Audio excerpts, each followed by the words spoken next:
What's up, Coach Emma here, and welcome back to the Fit Habit Life podcast, where we cut through the noise, talk real health and fitness, sustainable fat loss, and habits that actually work. And today I have a super special guest for my business networking group, Fenn. He is the owner of Pillar to Post Home Inspection here in Utah County, kind of Salt Lake area as well. And they do things a little bit differently. So I thought it would be fun to have him on and chat about how his company is a little bit different. And yeah, so go ahead and introduce yourself. Sure. So Pillar to Post, it's nationwide, and I took over here in 2006.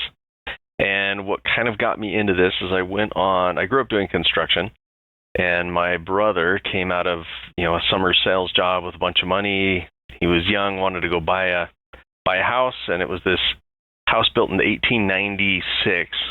Wow. Down in Provo, and it was a duplex. And so right off the bat, his first home, he's going to be a landlord, and he's buying this century-old home. And so I grew up doing construction. So he didn't do much construction growing up, and so he's like, Jared, come, I'm getting a home inspection. So I'm thinking, oh, this is interesting. I'd bought a house. I never really had a home inspection, and so we went through the inspection, and it was just. I just remember walking away and seeing like how much he had spent on it and thinking, okay, I was just like kind of like, okay, great. I mean, the one thing that sticks out of my mind is the inspector sat there like showing him how the front door was rubbing on the carpet, and I'm like, really, 100-year-old home, and that's what we're focusing on, and and my brother didn't know the first thing about home ownership. I think I'd probably owned my home for about 5 or 6 years. So I realized, there's all kinds of stuff that you should get to know about your house. So anyway, I remember just kind of walking away like, man, what would it have been like if there was actually some education? There was some. So a few months later, I'm kind of just bored scrolling through business classifieds and see a home inspection business for sale. And I think, wow, if you could just kind of do the home inspection, but actually provide an education and actually help someone learn about their house. And that's where people spend most of their money and most of their time. So why not turn that into something a little bit more valuable? So that's kind of where it started. And so that was 18 years ago. And so I've really focused kind of more about the education and then just because of my own personal side of things and things with my own kids, my own home, I probably do a lot more on the healthy home side of things. And so that was kind of where we were talking about that there's a lot that goes on in people's home life that sometimes they don't realize how much that environment weighs into it. And so we have a lot of clients, and we work with a lot of other like remediation, mold remediation, and other companies that will send us business just because we don't do any repairs. We're just doing the testing. And so a lot of times we're kind of that neutral of, we're not trying to sell them on a service. We're just doing the test. So, so if someone comes in and says, oh, it's going to be this much money to clean up your house and we're going to get rid of all of the chemicals. Well, how do I know there's chemicals? And so that's where we've kind of created this little niche of being able to do a lot of the testing for people. Obviously, most of our work is for people that are buying a home. But we have done a lot lately for homeowners, especially since the pandemic. So many people are more aware of their environment. We do a lot more testing for just people, mold testing and VOC testing, formaldehyde testing, all of these things that people 5 years ago weren't even really thinking about. So we've really branched more into those things. I teach a lot of CE classes, continuing education classes for real estate agents. And so some of those classes focus on a lot of these topics. So I've kind of taken a little bit more of a deep dive as far as your home and your health and how those things play together. So yeah, you could, like I said before, you can keep me talking for all kinds of stuff because this is what I do day in, day out. Yes, yeah. No, but that's really awesome. And that's why I wanted to have you on because environment plays a huge role in your health. I mean, it can. Mold toxicity can affect every part of your overall health, metabolic health, brain function. Like there's so many things. And So just educating more people on those things, like maybe somebody has an issue and they're going and getting labs drawn and they look fairly normal. They tend to be fairly healthy, eat a well balanced diet, but they're still exhibiting symptoms. I mean, I guess I'm assuming in Utah it's pretty dry. Maybe mold might not be as common as like in Florida or other places, but you never know. And so it's just good to learn about these things because maybe there is something that you could be optimizing or cleaning up in your environment to just help you get better results long term. Um, so, what prompted you to get into more holistic kind of home testing? So I think some of it started. Let's see, it'd probably be about 10 to 12 years ago. My son was young and just had lots of um, there was just lots of things that we were looking at. Okay, why some of behavior issues and sleeping issues. He just was never sleeping well, and so obviously as a parent, you're constantly on Google trying to figure out what are the options, what could be going on here, all these different things, and so one thing kind of led with some of his behavioral was like, yeah, a lot of times in this 2 to 4 year old, sometimes those behavioral issues are a result of sleep.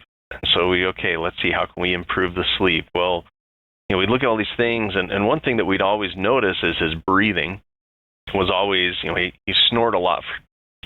Snored a lot for a little kid, and that was kind of, that shouldn't be happening. He'd wake up a lot, and so we started. So that was one of the things that we started going down is what are allergies and what things could be, blocking his airways. So we went, we took him to allergists and we took him to ENTs, and he had enlarged adenoids. They said, well, it might be a result of an allergy, and it's like, well, what allergies do we have? What could be triggering that? And so that was a lot of it where we started to see the correlation between behavior, overall health, immune systems. My wife her background is microbiology and genetics, so understanding the whole science and how your body works and stuff, that's what gets her excited. And so being able to explore those things, and so that was kind of the catalyst. So really deep diving on what the different molds do and what they mean and what different allergen triggers and different things. And just being in this field, I had access to a lot of testings, and so we did a lot of experiments and a lot of things that we could do and kind of try out. Yeah, so that's kind of where the background came. But so that's where a lot of the learning. So a lot of your home inspectors, for example, they like mold testing. So a lot of home inspection companies offer mold testing, but from a liability perspective and everything, we're taught you guys don't interpret the data. You're just there to collect a sample.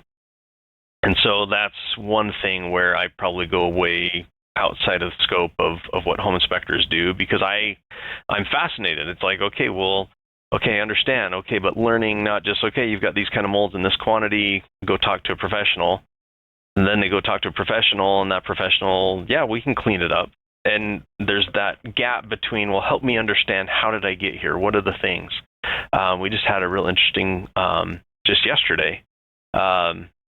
This is going to kind of take a tangent, but this is the kind of stuff that makes me excited and gets me going as a home inspector and what I do and where I am, what got me here.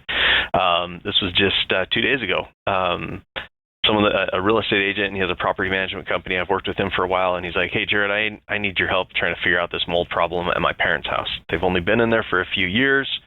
And so he sends me all these pictures, and it was in their cold storage room.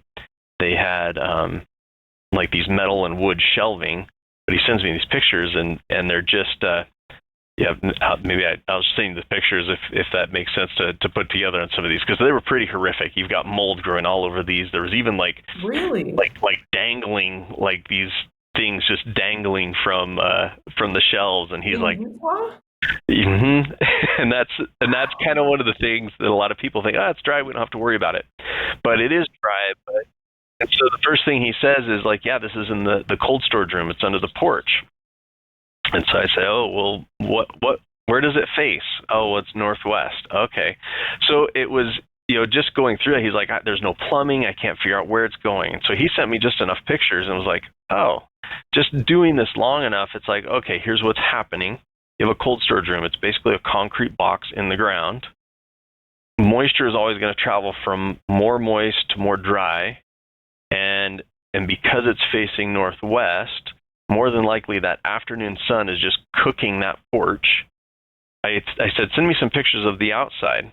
And it looks like there's fresh landscaping. So they're probably watering. And we do see more mold and moisture problems in basements this time of year because everybody's lawns are dying.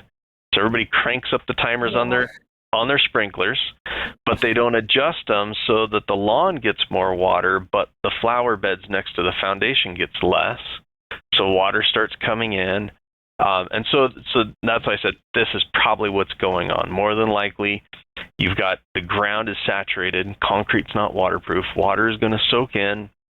It's going to get into that environment because now as the temperature rises, warm air can hold more moisture. So your relative humidity is always trying to balance out. And so as the afternoon sun heats up that cold storage room, makes it really hot and humid, it's now more dry. So it's going to draw more moisture out of the ground. But that's the kind of detective work of putting the pieces together, where what happens is most people will say, oh, I've got mold. They call the restoration company comes and cleans it up, but they don't do sprinklers. They don't do landscaping, and so other times people are like, well, maybe it's a plumbing problem. They call the plumber. Plumber's like, nope, I don't know what's going on. So that's where my role, where that's our job, is to be the generalist for all things home. And so trying to plug that into some of these other things has been fascinating for me. So yeah, you can get me on a lot of those tangents and examples, but yeah, back to the topic. That's crazy though. No, that's and that's good to know because I think like with a lot of things, this is what I do with health, right? It's like I'm trying to understand why you're having these symptoms, and trying to pinpoint what the issue is. It could be life, it could be lifestyle, it could be life stressors, it could be diet, it could be exercise. It's probably a combination of all the things. But getting somebody who understands that and can figure out what the problem is and where it's coming from, well, that's invaluable. Because otherwise, if you call the restoration company and you restore it, then you're going to have to call them back every couple months to keep doing the same thing. Right. And you're not, and instead, what you do is you help people pinpoint, hey, this is what the problem is, and this is why it's happening, and here are some people I can connect you with to help you solve this problem forever. Right. So, along those lines, I had one a couple of weeks ago where a client, we'd done the inspection about a year ago, and she's like, hey, how come you didn't tell us we had this problem? And I looked back at the report, and I had done the inspection, so I wasn't one of my guys that had done it, and I was like, okay, because there wasn't really that big of a problem. She's like, oh, well, we've had people come out, and it's a major problem. I'm like, all right, let me stop by and see what's going on. Stopped by their basement and had a ton of water, all kinds of water damages and everything. And so the first thing they did was call the plumber. Plumber's like, well, I can put in a sump pump. We can pump this water out so you don't have any more problems. And it's like, okay, well, the house is like 20 years old and we've never needed a sump pump. So what's okay? Well, he says, well, maybe it's a landscaping issue. So they call a landscaper. And landscaper is like, well, yeah, the ground is not sloping well enough away from the house. Your inspector should have called that out. That's where she got frustrated with me. And I'm like, well, you do have a slope. It's not sloping away from the house. It's sloping towards your driveway, and then your driveway keeps sloping. I said, yeah, could it be better? Yeah. Could you do a sump pump? Yeah. But as we got talking, it was exactly what, that was probably what made the other deduction a little bit easier. It's like, well, yeah, we've been getting a lot of dry spots, so we just cranked it up. No one told us because we just moved here, that you can't just like crank up the sprinklers, and we have sprinklers that are spraying against the foundation and all this water. And so the plumber had a good solution, and it would have fixed the problem. Well, it would have fixed the symptoms. It wouldn't really fix the problem. The landscaper could have fixed the symptoms, But really the problem was turn your sprinklers down, get a different type of sprinkler that's not overwatering. And so again, that's just where, having that holistic approach of really taking a step back. A lot of times when people call us, they have no idea what they're dealing with. They're Googling symptoms. And, so some examples, for example, my aunt called me and she's like, hey, my granddaughter, she's living in this apartment and I think it's full of mold because she's just been sick and having all these health issues. And so we looked at it and I asked her about it and it was like, have we looked at meth?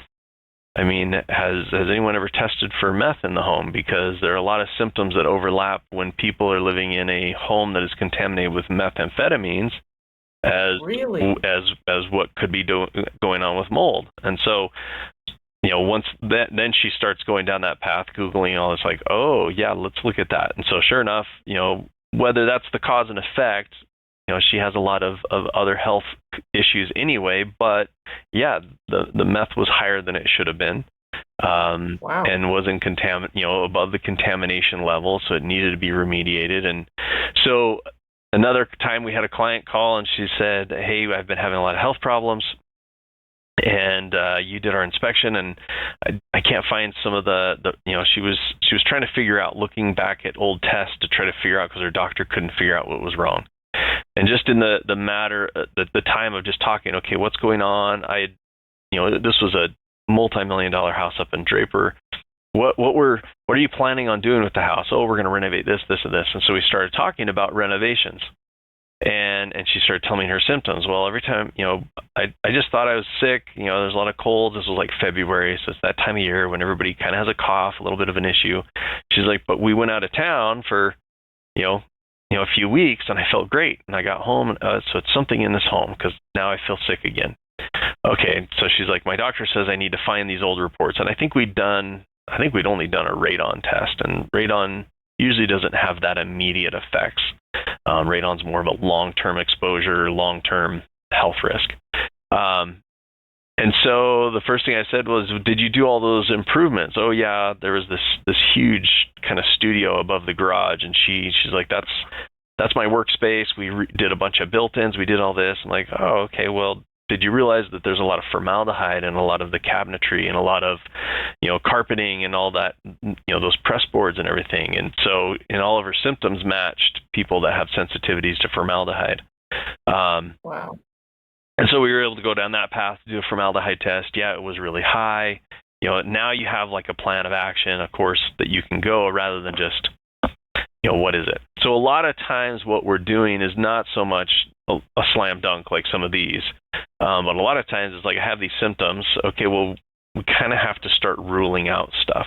And so a lot of the work that we do, especially with people where there's not a clear, there's something in my house that's making me sick. So what are some common things that make people sick or could cause people to have symptoms? And I guess we'll start with those, and then what are the symptoms that could be a red flag that there might be something off in your home environment? So actually that first one's probably easier to answer. And it's usually where we start is, how do I know it's my house and not something else? And usually the biggest trigger is you go away for the weekend, you go stay in an Airbnb, you do whatever, you're out of your home, and you then feel worse when you're in your home.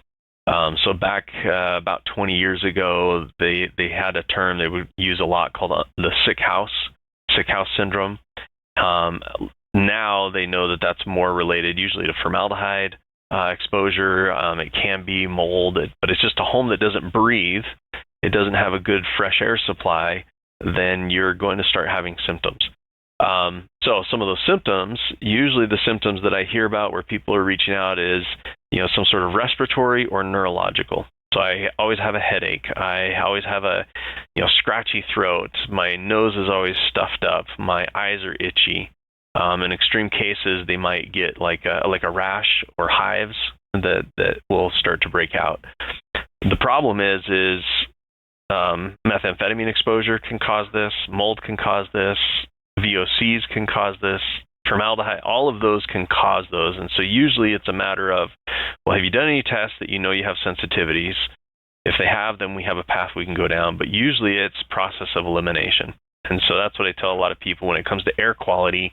It's more a process of elimination rather than a process of discovery. It's not like, okay, we're going to go do this. It's more like, okay, let's start with the easiest one and cheapest one, and then we'll start ruling it out from there. And that makes a lot of sense. What is a VOC? VOC, so volatile organic compounds. So there's a huge array of chemicals, and those chemicals can mimic different hormones, all of those different things, and different exposure to some of those. So you're going to have VOCs in a lot of your cleaners. So if you ever have someone that's like, yeah, when I use these certain cleaners, or when I get around people that have certain perfumes, I get a headache, or those are usually VOC related. The issue is that some VOCs can start to compromise your immune system and make you more sensitive to molds that might not be that big of a deal. And so there's this compounding effect on it all. And that's the other thing too, when it comes to air quality, is you don't always have to fix everything. Now, it's like if I have a peanut allergy, and yes, I avoid peanuts and that keeps me healthy. But most people don't have those specific allergies or triggers. Most people, it's just your body is trying to, and one of the classes they explain, it's like a bucket, and our body can handle this bucket full of crap day in, day out. But eventually that bucket overflows and then we start to feel sick. And so I use that analogy with stress too. It's like our body can handle quite a bit, but if you overfill that bucket, then you're going to start to see the negative repercussions. Well, and I think stress and I think other pollutants and all of that kind of all go into that same bucket because your body is trying to deal with stuff. And if it's trying to deal with stress, then that bucket gets smaller. If you go into an environment where there's a lot more pollutants, well, that bucket just filled up faster. And so that's what we're trying to figure out is you don't have to empty the bucket. You just have to keep it from overfilling. And so sometimes, and that's definitely the case when it comes to air quality, is you're never going to fix everything. But if you can reduce it all a little bit, then that's going to improve your quality of life. And that's one of the things I teach in my air quality classes. You don't have there's so many pollutants and things that we're encountering every day in our homes. And you don't have to get rid of everything, but you can improve your quality of life just by lowering that threshold a little bit that's not pushing you over the edge. And it's compounded because, for example, if maybe it's dust. Most dust in homes is actually that triggers an air quality response or an allergic response as a result of dust mites. Dust mites like to feed on skin cells.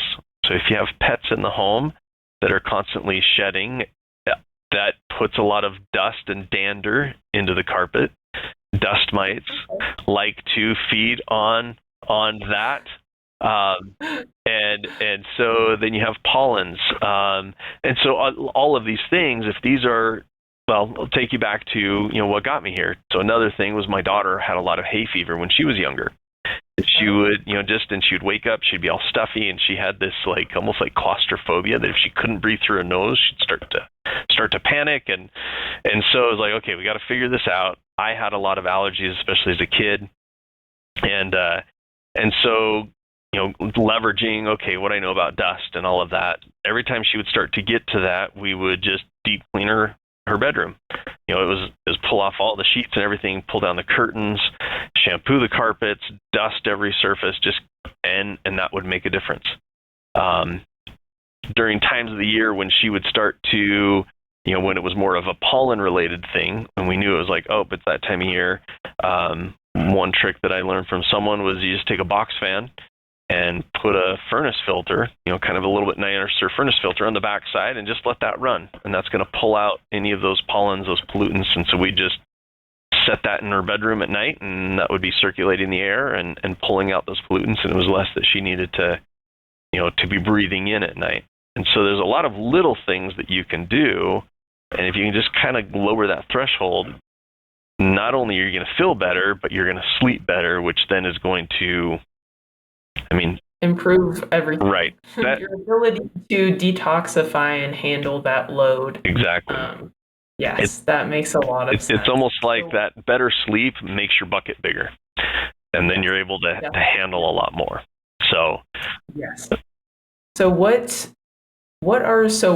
firstly, what are some things that we can, I guess, help mitigate? Like, obviously there's air quality. Are there any other things that we can do to improve the quality of our home environment to help? Yep. So the first one that I always tell people, and even when people call me with all these symptoms, I'm like, look, before we spend a bunch of money, just go do that filter trick. And a lot of people, you don't even have to go to that extreme. Most people have a forced air furnace and air conditioning, so that's already circulating all the air throughout the house. And if they just on your thermostat, there's usually an option that you can either have the fan running continuously or auto. And so when it's on the auto setting, then it will blow air when it needs to cool or heat the room. But if you have it on continuously, it's going to be blowing and circulating that air 24/7. And so that's the first thing I tell people is just go get a little bit better filter, change it more frequently, and have that fan running 24/7. Because if you go buy a room purifier, all it's doing is it's a fan blowing through a filter. So why not leverage one that you already have in your home and take advantage of that?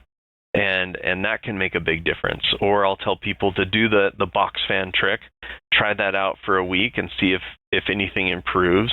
Because we want to know, is it something floating around in their air? And if it is, then we can say, okay, well, maybe it's mold or it's allergens, and we can do some different tests. But if that doesn't make any difference, well, then maybe it's chemical. And so then we need to look at VOCs, and we need to look at some other things that way. We usually go through, for example, formaldehydes are mostly in new products. So if you've done renovations, if you've done new carpeting, new cabinets, new furniture, any of those kinds of things, formaldehyde usually dissipates within the first 18 months. So if you've got a lot of that, and formaldehyde is a really teeny tiny molecule, and air filters and purifiers aren't going to do a whole lot. Really, the best method for formaldehyde is dilution. So that's opening up your windows, getting fresh air, and that's going to help dilute it until it can dissipate and get out of your home. And so there's a lot of things that people can try without spending a ton of money, because the reality is a lot of these tests, VOCs, if you're going to, I think our fees are around $500 per level of the home, to run all those tests. And formaldehyde, you're, $300-400 per level of the home. Mold testing is a little bit cheaper and a little bit faster, and so that's usually the first one when people just say, I don't know, I just feel bad in my house. We'll do a spore sample. We just take an air sample to see what kind of mold spores might be floating around in the air. Because if that one is an issue, okay, we're not going to focus on anything else, and can we get that taken care of? So yeah, we have a very similar approach to things, I'd say. It's like do the big rocks first. Yep. And what are like the easy levers to pull that will give you the biggest return on your investment without having to spend money on these fancy tests and gizmos. Right. Because you probably will have some of those problems, and you'll probably need to do these things anyway to help. So might as well try them first. Right.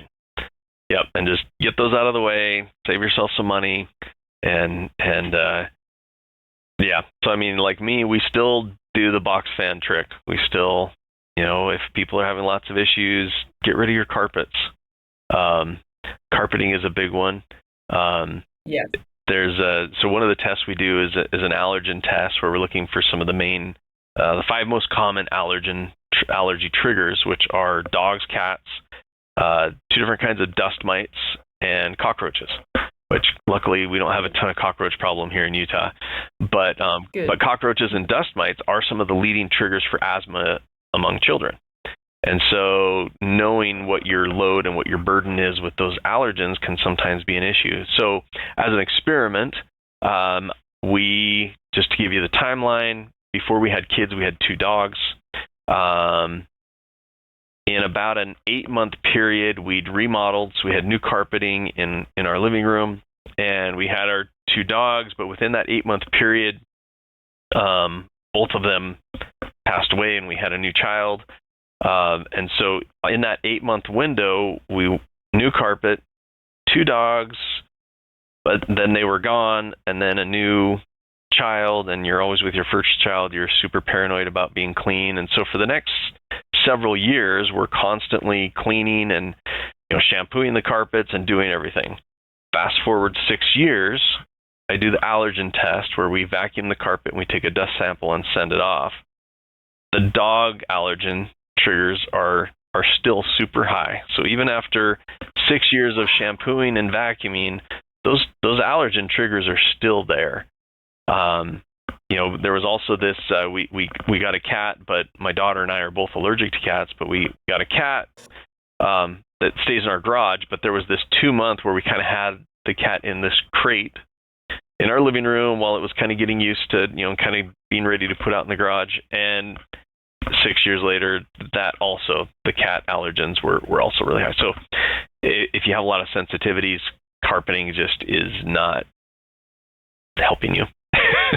Yeah, I had asthma like really badly as a kid, and my parents' house was like pretty old. I'd say at the time it was probably made in the 60s, and when I was probably like 6 or 7, we got rid of all the carpets in the whole house, and that helped a lot with that. And part of my asthma is an autoimmune condition too, so if your lifestyle isn't optimized, you will probably exhibit symptoms. So actually, I don't really have it anymore, or it's in remission or whatever. But yeah, that was a big one. Doing that and getting like an air filter in my bedroom for sleeping, Yep. that helped tremendously. Yep. So just some other Utah issues, like you mentioned, like, we don't, we're a dry climate. I think because of that, we end up actually seeing a lot of mold problems because people, no, I shouldn't have a mold problem, but we find in crawl spaces, in cold storage rooms, in attic spaces, places that aren't, they're kind of out of sight, out of mind, we do find a lot of mold problems. I would say, we're doing a lot more mold testing with our inspections now, with just people buying a house, so they don't really know if there's a mold problem. They just want to make sure they're not buying a house with a mold problem. And so we're doing a lot more random tests, you might say. And I mean, if I just had to off the cuff tell you, I'd say, 15 to 20% of the ones that we test have mold. Not like a severe, but for anyone who's concerned about their health, it's in that range. And so there is a lot more mold out there, and it might just be, a toilet's been leaking, underneath the flooring for a while. It could be, basement, a lot of times if you find water in your basement, it's been going on for a while and it's probably a lot worse. There's stucco problems. We have a lot of stucco homes, and we've seen a lot of mold that can get in the stucco and inside the walls. Really? And so there's lots of scenarios where all you need is moisture. And so we live in a dry climate, but we still water our lawns, and we still have plumbing that leaks, and a lot of people run humidifiers, so that can contribute tremendously, I'm sure. Like maybe the humidifier spilled on a carpet and then it wasn't cleaned up properly, and then they continue to run the humidifier or something random like that. Well, and that I remember in one of the classes they were talking about humidifiers, and it was basically there was an unfinished basement, and there were some things like blankets and just kind of old carpet, those kind of, a lot of people tossed down in the unfinished basement. And one of the kids was going down there and playing around and everything, and some of it was moldy, but they didn't really know it. And so he started having symptoms. He went back upstairs to play, and so all of those spores that he got all over him were all over his bedroom. And then he started, getting sick. So he stuck a humidifier in there. Well, it didn't help, so they actually stuck 2 humidifiers in there. And by the time, by the time they realized this is more of a mold issue, this isn't just a cold or a, viral or bacterial. I mean, it was crazy. It was all over in the bedroom, not growing, but there's enough in there that it was causing issues. And so yeah, humidifiers can be helpful. In my air quality class, we talk about how because of our dry climate, not having enough humidity, it kind of weakens that immune system, that mucosa barrier. And so if you don't have enough humidity, then we're more susceptible to allergens and bacteria and viruses and all those things. But we also have a climate where if we increase the humidity too much, especially where we have really severe winters, you get like the scenario that we were talked about at the beginning with the cold storage room, where moisture just doesn't handle those changes and extremes of temperature and humidity and things. So we live in a dry climate, but we still just have as many mold problems as many other places. That's crazy. I'm glad we tested mold then when we got our house because I was like, are you serious? My husband is like more paranoid. He's like, we just have to make sure. And I'm like, okay, might as well, while they're in there looking at everything else, check for mold. But that's good to know. So what are like some symptoms that you could have mold overgrown in your home somewhere? So usually when people reach out and they're having some of those issues, it's usually respiratory. I would say would be the first one. As you get more complicated, fatigue, and then it kind of just starts spilling out, and that's where it gets really hard. It gets more into the functional medicine realm, because it's breaking down your immune system. It's triggering. Well, I'm not sleeping as well, so it's triggering this other thing. But I would say, like at the beginning, it's going to be more respiratory, especially in kids. Kids are going to be more susceptible to it, just because their respiratory isn't fully functioning yet, and so you might get kids that are just, wow, he's just had stuffy, runny nose, and he's, and that's the thing too that's really hard, because you're going to see more mold problems in the wintertime. In the wintertime, it's a lot drier, so our immune system isn't going to work as well, but we're heating things up. You have the cold outside, and anywhere where you have warm hitting cold in a home, you have a potential for moisture. So if your attic isn't very well insulated and you're heating up your home and that warm air is going up into your attic, when it hits that cold underside of the roof, it forms condensation. If you have your blinds or your curtains covering your window, but the warm air is still getting in there and hitting that cold window, it's going to drip down and form condensation. And if you aren't cleaning out that track, that window track is dust, which has a lot of organic material, skin cells, carpet fibers. Now you've got moisture, you've got a food source, and you can start growing mold in the window tracks. That's crazy. Well, I guess that makes sense. Like when you go camping, in a tent, you wake up in the morning, there's condensation on the walls. If you turn over, I've had experiences where I turn into the wall of the tent and all the water falls on me. I'm like, what the heck? Yep, This is all terrible. that condensation. So that we do see a lot of just condensation related. So in the wintertime, so back to what symptoms, it's not just like, oh, well, it's wintertime. Yep. There's sicknesses going around. Yes, but there are things in your home that you can be doing to just minimize that. Even just having, like I said, that fan going is going to help pull more out of the air to improve air quality, sleep quality, all of that. I mean, we could go on and on of all the what to do. But as symptoms, for me, the biggest thing is if you just notice that you don't feel as good in your home as you do when you're elsewhere, then there should be some things that you're looking at to kind of rule out. Okay, that makes sense. That makes sense. Well, thank you so much for coming on the podcast and talking about this stuff. I'm no expert. I know little things here and there, so it's cool to have somebody on here who can do a deep dive. And I'm still learning lots too. So, but that's what fascinates me, is like, oh, I didn't know that could happen that way. All right, let's go figure this out.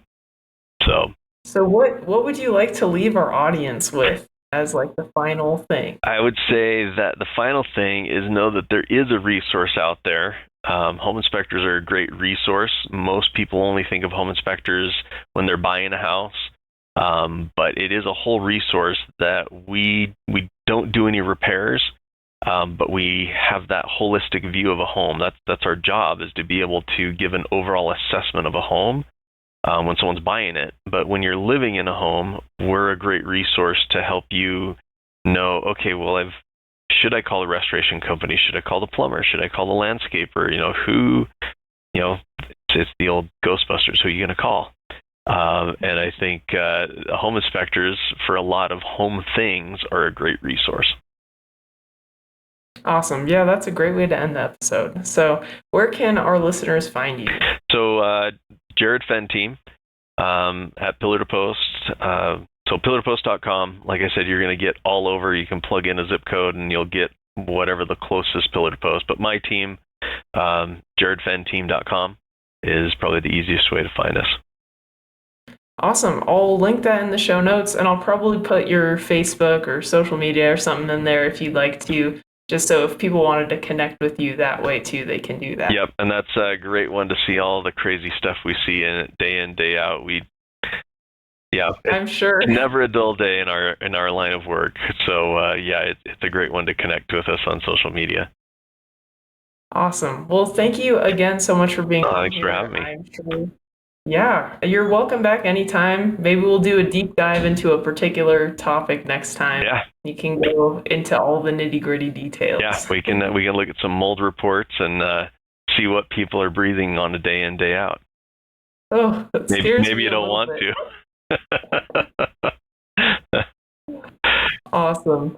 Well, thanks again, and thank you for everyone who listened to this. If you resonated with this episode or learned something or want to share it, please do that. The more people that see this, the more people we can help. So anyway, thanks for listening, and I'll catch you guys on the next one.